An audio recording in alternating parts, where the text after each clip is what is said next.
Hello students, welcome to third lecture of production function. आज के इस लेक्चर में हम लोग बेसिकली कॉन्सेप्ट ऑफ प्रोडक्शन के बारे में समझने जाएंगे इन द लॉन्ग रन. अभी तक हम लोगों ने क्या क्या चीज़ें डिस्कस किया था, लाइक इन 4.2 प्रीवियस लेक्चर के अंदर हम लोग रिकैप कर रहे थे. रिकैप के अंदर हम लोगों ने क्या क्या चीज़ें समझा है, तो समझा कि शॉर्ट रन के अंदर जो फैक्टर्स ऑफ प्रोडक्शन होता है वो दो टाइप का होता है, कुछ होते हैं फिक्स्ड, कुछ होते हैं वेरिएबल. ऐसी सूरत में अगर प्रोड्यूसर प्रोडक्शन को बढ़ाना चाहता है तो वो क्या करता है, वेरिएबल फैक्टर में वृद्धि करके, वेरिएबल फैक्टर में चेंज करके प्रोडक्शन को बढ़ाने की कोशिश करता है. ठीक है. वहीं दूसरी ओर अगर हम लोग बात करते हैं लॉन्ग रन का, ठीक है, लॉन्ग रन के अंदर जो फैक्टर्स ऑफ प्रोडक्शन होते हैं वो सारे के सारे क्या होते हैं, वेरिएबल होते हैं, वेरिएबल इन नेचर होते हैं. वेरिएबल इन नेचर का मतलब क्या हो गया कि आप जितना चाहे, जितनी क्षमता है आपकी, आप उस क्षमता तक आप फैक्टर्स ऑफ प्रोडक्शन में परिवर्तन करके प्रोडक्शन को अपनी क्षमता के अनुसार बढ़ा सकते हो. अब ये आपके ऊपर डिपेंड करता है कि आपकी क्षमता कितनी है. ठीक है. इसलिए इसमें कहा जाता है कि सारे जो फैक्टर्स होते हैं वो वेरिएबल इन नेचर होते हैं. ठीक है. इसके अलावा हम लोगों ने और क्या क्या चीजें डिस्कस किया था, तो हम लोगों ने डिस्कस किया था कि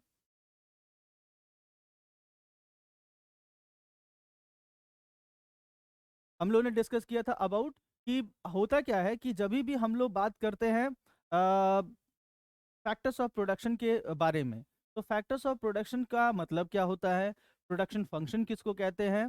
ठीक है. इसके अलावा इंक्रीजिंग रिटर्न्स किसको कहा जाता है, डिमिनिशिंग रिटर्न्स किसको कहा जाता है, नेगेटिव रिटर्न्स किसको कहा जाता है. इसके अलावा हम लोगों ने कांस्टेंट रिटर्न्स टू फैक्टर के बारे में भी पढ़ा था.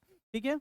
तो आज हम लोग क्या करेंगे, उसी के कंटिन्यूएशन में कोशिश करेंगे कि और ज्यादा जो डिटेल होता है उसको हम लोग समझें.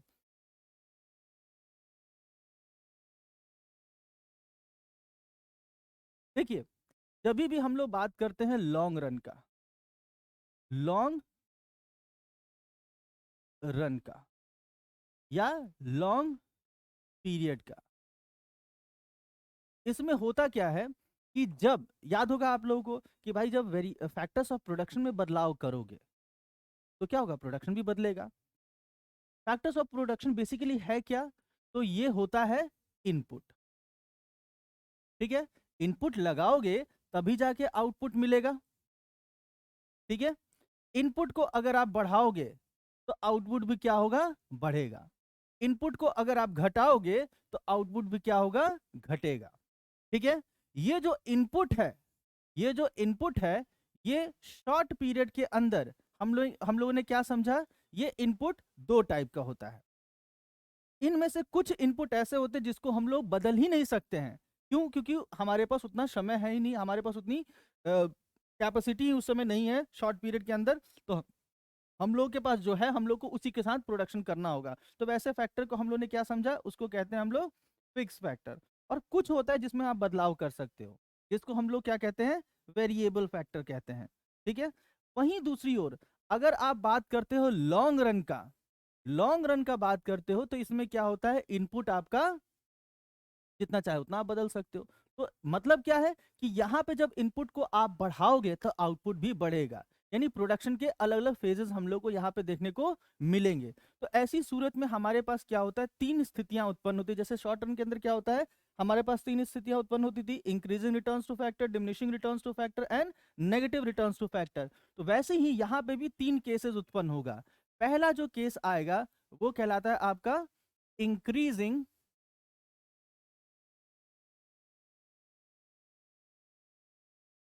Returns to scale.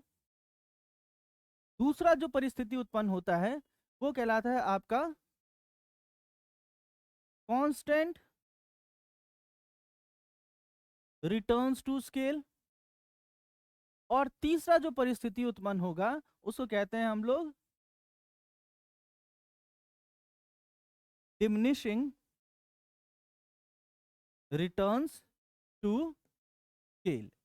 ठीक है. यहां पे नेगेटिव की स्थिति उत्पन्न नहीं होती है. क्यों? क्योंकि जैसे ही लॉन्ग रन में आप खुद सोचो ना, आपको पता चल जाए कि आप एक बाजार में हो, ठीक है, आप एक ऐसी वस्तु का प्रोडक्शन कर रहे हो जिसका प्रोडक्शन करने के बाद आपको अब रिटर्न क्या हो रहा है, घटने लगा है. इस स्थिति में आप पहुंच चुके हो, तो क्या आप जानबूझ के वेट करोगे नेगेटिव होने का? बिल्कुल भी नहीं। तो व्यापारी का जैसे ही ये स्थिति में आ जाता है एक व्यापारी, वैसे ही वो क्या करता है, वो अपने आप को रोक देता है। ठीक है, इसी वजह से इसमें हमारा जो नेगेटिव रिटर्न्स का जो कॉन्सेप्ट है वो नहीं आता है। कोई खुद सोचो ना, आपको पता है कि आप आगे जाके जो काम कर रहे हो, जिस चीज को आप बना रहे हो, बनाने के बाद आपको घाटा का सामना करना पड़ेगा और घाटा बहुत तगड़ा होगा। यहाँ तो घाटा होना ही लगा है। आगे अगर आप बने रहे, प्रोडक्शन करते रहे, तो क्या होगा, आप लॉस में चले जाओगे, तो आप जानबूझ के तो रुके नहीं रहोगे, वहां पे अपने आप को रोक दोगे, आप इनपुट अप्लाई करना क्या करोगे, बंद कर दोगे। समझ में आ रहा है? तो यहाँ पे ये तीन स्थितियां ही उत्पन्न होती हैं। तो यहाँ हम लोग ने क्या क्या चीजें याद रखने की जरूरत है, हम लोग को याद रखने की जरूरत यहाँ पे ये है कि शॉर्ट पीरियड का जो कॉन्सेप्ट होता है, इस पे जो लॉ काम करता है वो कहलाता है आपका रिटर्न्स टू फैक्टर का नियम काम करता है। ठीक है, ये नियम कहता क्या है, जिसको हम लोग लॉ वेरिएबल प्रोपोर्शन भी कहते हैं, ये नियम कहता क्या है, ये नियम कहता है कि शॉर्ट पीरियड के अंदर यदि कोई उत्पादक फिक्स फैक्टर के साथ वेरिएबल फैक्टर का इस्तेमाल कर रहा है, और वैसी सूरत में अगर वो वेरिएबल फैक्टर की मात्रा को बढ़ाते जाएगा, तो ऐसी स्थिति में प्रोडक्शन में तीन स्थितियां उत्पन्न होती हैं। शुरुआत में क्या होगा, प्रोडक्शन बढ़ेगा। कब तक बढ़ेगा, जब तक आपकी कैपेसिटी है। ठीक है, ये मैंने पहले भी समझा दिया है। ठीक है, अपने मैक्सिमम पे पहुंचने के बाद क्या होगा, अगर आप फिर भी इनपुट अप्लाई किए जा रहे हो, वेरिएबल फैक्टर बढ़ाए जा रहे हो, तब क्या होगा, दूसरी स्थिति उत्पन्न आएगी। वो दूसरी स्थिति कहलाती है आपकी डिमिनिशिंग रिटर्न्स की। अब आपको कह रहा है डिमिनिशिंग रिटर्न्स की, जो आप लगा रहे हो उस हिसाब से आपको उतना आउटपुट नहीं मिल रहा है, संभल जाओ। ठीक है, लेकिन अगर आप फिर भी नहीं रुकते हो और कंटिन्यूअसली वेरिएबल फैक्टर की मात्रा को बढ़ाओगे, तब क्या होगा, आपके लिए घाटे का सौदा स्टार्ट हो जाएगा, जिसको हम लोग कहते हैं negative returns two factor. Same वैसे ही जब आप लॉन्ग रन की बात करते हो, तो लॉन्ग रन के ऊपर जो नियम काम करता है, वो नियम कहलाता है आपका रिटर्न्स टू स्केल का नियम। ठीक है, ये नियम कहता क्या है, ये नियम कहता है returns to scale is a concept of long run. ठीक है, in which all the factors of production are variable in nature. ठीक है, so in this case, when the producer increases the factors of production which are variable in nature, it leads to cause three situation in the production process. शुरुआत में production क्या होगा, बढ़ेगा। एक चीज बताओ ना, आप, एक कढ़ाई है, ठीक है, या एक इडली का बर्तन मैंने उदाहरण दिया था, उस इडली के बर्तन में आप कितना इडली का प्रोडक्शन को बढ़ा सकते हो, तब तक बढ़ा सकते हो जब तक वो पूरा बर्तन भर नहीं जाए। ठीक है, जितना ट्रे दिया हुआ है उस ट्रे को जब तक आप ऑक्यूपाई नहीं कर लेते हो, उतना इडली का प्रोडक्शन बढ़ा सकते हो।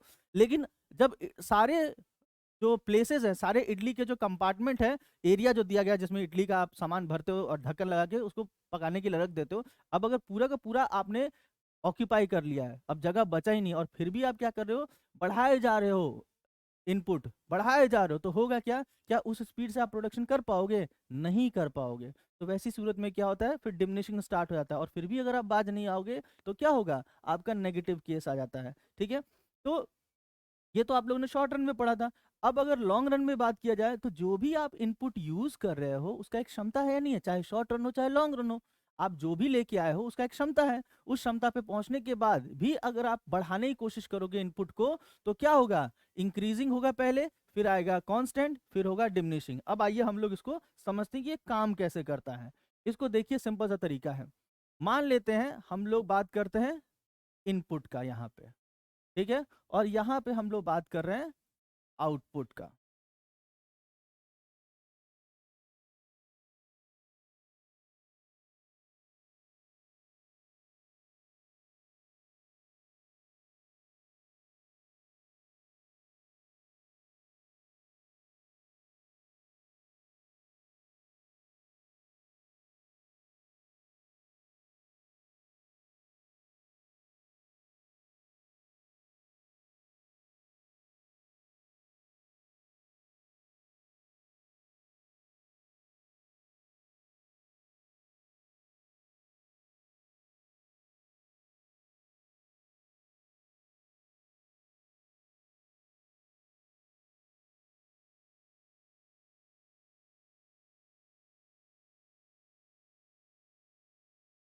चलिए इसको देखते हैं हम लोग कैसे ये काम करेगा। मान लेते हैं हमारे पास 1 कट्ठा जमीन है, ठीक है, हम लोगों ने कैपिटल 2 लगाया है, टोटल इनपुट हमने कितना यूज किया, 3। इस केस में हमको आउटपुट कितना मिल रहा है, हम लोग कितना प्रोडक्ट प्रोड्यूस कर पा रहे हैं, 100। आपने डिसाइड किया कि अब मैं जमीन यूज करूंगा 2 कट्ठा, कैपिटल यूज करूंगा मैं कितना, 4। टोटल इनपुट आप यहाँ पे कितना यूज कर रहे हो, 6। ऐसी सूरत में अब आपको आउटपुट कितना मिल रहा है, 250। ठीक है, ये एक सिंपल सा केस है। फिर से बताते हैं, लैंड है आपके पास 1 कट्ठा, उस 1 कट्ठा लैंड के साथ आपने 2 कैपिटल लगाया, यानी टोटल इनपुट आपने कितना यूज किया, यहाँ पे टोटल आपने 3 इनपुट यूज किया है, जिसकी वजह से आपको आउटपुट प्रोडक्शन आपको कितना मिल रहा है, 100 मिल रहा है। दूसरे केस में आपने क्या किया, लैंड बढ़ा दिया, कैपिटल भी दुगना कर दिया, टोटल इनपुट कितना हो गया अब 6। अब ऐसी सूरत में अब आपको आउटपुट कितना मिल रहा है, 250। अगर देखा जाए तो परसेंटेज चेंज इन इनपुट क्या होता है, नया माइनस पुराना। तो नया इनपुट आप यूज कर रहे हो 6, पुराना यूज कर रहे थे 3, डिवाइडेड बाय पुराना इनटू 100, ठीक है, is equals to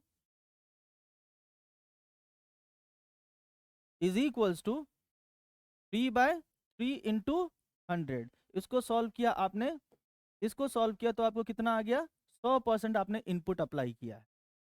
percentage change in output की बात करते हैं, नया माइनस पुराना। अभी आपको आउटपुट कितना मिला, 250, पहले कितना मिल रहा था, 100। यानी इनपुट में चेंज कितने का आया है, 150, पहले कितना था, 100 इंटू 100। यानी ऐसी केस में आप आउटपुट कितना मिल रहा है, इतना। यानी कहने का मतलब है कि जितना आपने इनपुट लगाया है उससे अगर आउटपुट रिटर्न आपको ज्यादा मिल रहा है, this case is called increasing returns to scale. ठीक है, सिंपल सा केस है, इसको हम लोग क्या कहेंगे, इंक्रीजिंग रिटर्न्स टू स्केल कहेंगे। इस केस को हम लोग कहते हैं इंक्रीजिंग रिटर्न्स टू स्केल। अब इसी केस को हम लोग आगे देखते हैं। मान लीजिए कि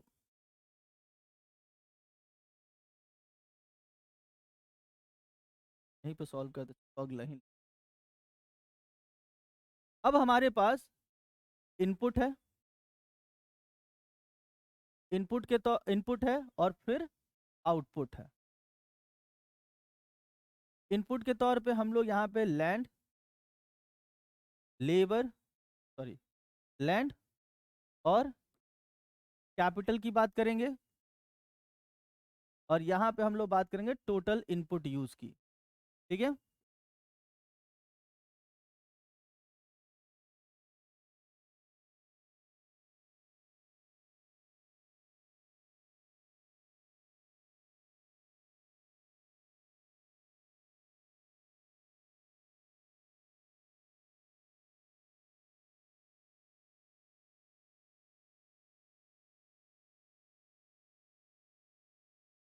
चलिए फिर से देखते हैं इसको।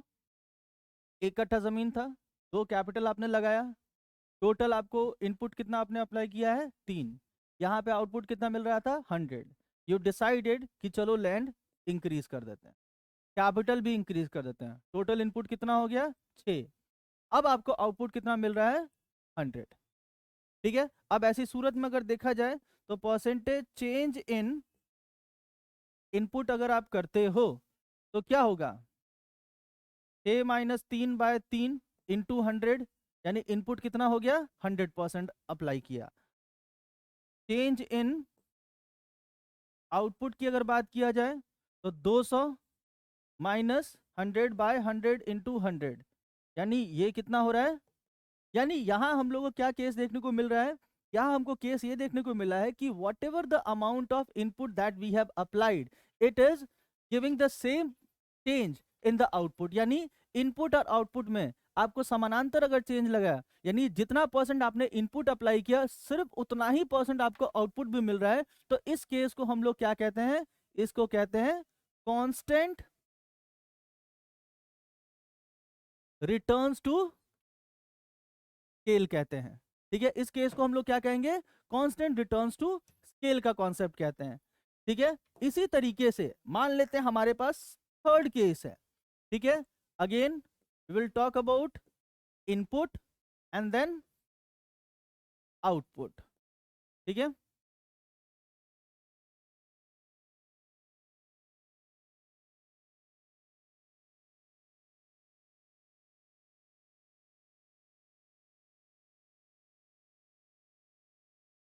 यहाँ पे हो गया लैंड, कैपिटल और टोटल।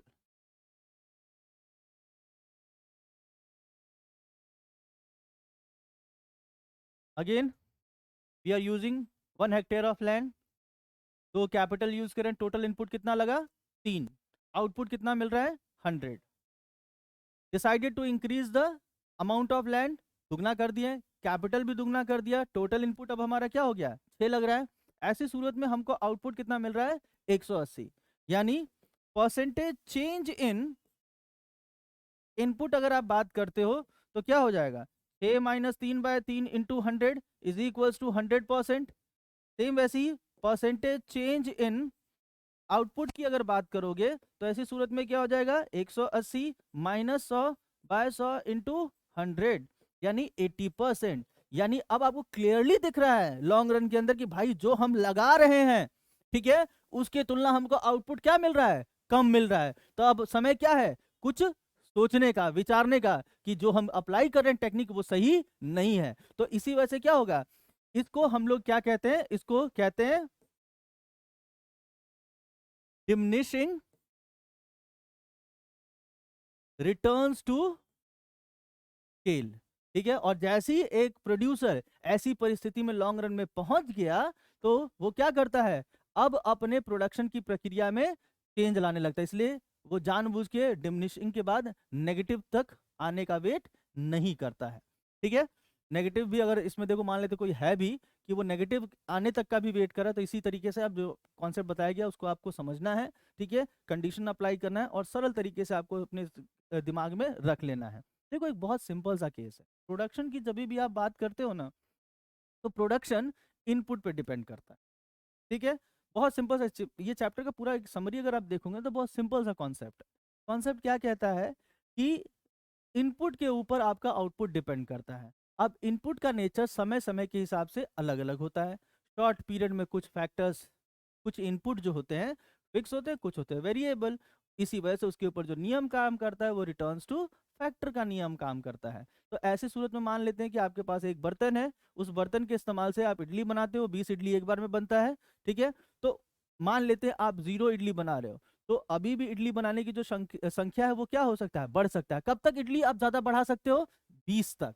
जैसे ही आपका प्रोडक्शन इडली का जो है वो 20 तक पहुंच चुका है, अब क्या होगा अगर आप फिर भी इनपुट अप्लाई करने की कोशिश करोगे, सोचोगे कि उसी सेम बर्तन से मैं एक बार में ज्यादा इडली बना के दिखा दूं, 100 इडली 200 इडली बना लूं, तो वो संभव नहीं है। वैसा करने के लिए आपको क्या होगा अब बर्तन बढ़ाना होगा, ठीक है। बर्तन जैसी बढ़ाने की बात कर दिया, यानी जो आपके पास फिक्स फैक्टर है उसके चेंज करने की जब आप बात करते हो तो वो केवल और केवल लॉन्ग रन में संभव है। तो लॉन्ग रन में आपने डिसाइड कर लिया कि भाई ठीक है अब मैं एक बर्तन अगले साल से, क्योंकि मेरा इडली का प्रोडक्शन बढ़ने वाला है, डिमांड बढ़ेगा, तो मैं एक की जगह, एक जो बर्तन में रखा हुआ उसकी जगह पे 10 बर्तन रखूंगा, ठीक है। अगेन वही चीज है, एक इडली के बर्तन से आप 20 पीसेस बना रहे हो, आपने 10 बर्तन रखा है, तो एक बार में कितना बन सकता है 200। तो कहने का मतलब है कि लॉन्ग रन में भी क्या होगा, प्रोडक्शन का एक लिमिट है या नहीं है, ठीक है। तो ये 200 तक जब तक नहीं पहुंचा तब तक इंक्रीजिंग स्टार्ट होगा, लेकिन फिर भी आप इनपुट बढ़ाए जा रहे हो तब कांस्टेंट आ जाएगा, फिर आएगा डिमिनिशिंग। सेम वही खेल अप्लाई होता है, बस अंतर बस इतना है कि शॉर्ट रन के अंदर आपका रिटर्न्स टू फैक्टर का नियम काम करता है, जिसमें 3 स्थितियां आती हैं, इंक्रीजिंग, डिमिनिशिंग एंड नेगेटिव, ठीक है। लॉन्ग रन के अंदर क्या होता है, 3 स्थितियां काम करती हैं, increasing, constant and diminishing. Short run के अंदर क्या होता है, कुछ फैक्टर फिक्स होते हैं, कुछ फैक्टर वेरिएबल होते हैं, ठीक है। इसमें अगर आप प्रोडक्शन को बढ़ाना चाहते हो तो केवल और केवल एक लिमिट तक बढ़ा सकते हो, और वो भी वेरिएबल फैक्टर में चेंज करके कर सकते हो। वहीं दूसरी ओर लॉन्ग रन की अगर अब बात आप करते हो तो इसमें आप प्रोडक्शन जिस लिमिट तक चाहो उस लिमिट तक बढ़ा सकते हो, डिपेंड करता है आपकी क्षमता कितनी है। अगर आपकी क्षमता 10 बर्तन खरीदने की है तो केवल 10 बर्तन तक ही आप प्रोडक्शन को बढ़ा सकते हो। अगर फिर भी आप बढ़ाना चाहते हो तो कृपया करके इसको 20 करो, 40 करो या 60 करो, जितना बढ़ाओगे उसी हिसाब से प्रोडक्शन बढ़ेगा। अगर नहीं करते हो और सोचते हो कि 200 की जगह पे हम 400 इडली बना दे एक बार में, तो वो संभव नहीं है। वैसी सूरत में क्या होगा, कांस्टेंट में जाओगे इंक्रीजिंग के बाद, फिर चले जाओगे डिमिनिशिंग में, फिर भी नहीं बात जाए तो हो सकता है आप नेगेटिव के केस में भी चले जाओ। तो ये बहुत ही इंटरेस्टिंग था। ठीक है, थोड़ा सा दिमाग लगाएगा। ठीक है, कि अगर आपसे क्वेश्चन पूछ लिया जाए एग्जाम में कि explain the relationship between TP and MP, तो फिर से वो टेबल को आपको यूज करना जो हम लोगों ने पहले लेक्चर में यूज किया था। क्वेश्चन आपसे पूछा जा सकता है कि टीपी एपी में रिलेशन बताइए क्या होता है, फिर से वही चीज है, आपको टेबल और डायग्राम यूज करना है। ठीक है, पूछा जा सकता है आपको कि एपी और एमपी में रिलेशन बताइए। ठीक है, तो ये चैप्टर बहुत ही इंटरेस्टिंग था, बहुत ही सिंपल था, जिसको आपको बहुत अच्छे से याद रखना है। एग्जाम के पॉइंट ऑफ व्यू से भी अगर देखा जाए तो ये काफी इंटरेस्टिंग चैप्टर था। ठीक है, तो उम्मीद करते हैं कि यहाँ तक का आपको कॉन्सेप्ट पूरी अच्छे से क्लियर होगा। इसको रिवाइज कीजिए और नोट्स को लेके अच्छे से उसको स्टडी कीजिएगा। और ऐसे केस में अगर आपको हल्का सा भी कोई डाउट है, किसी कंफ्यूजन है, kindly inform us. Thank you so much.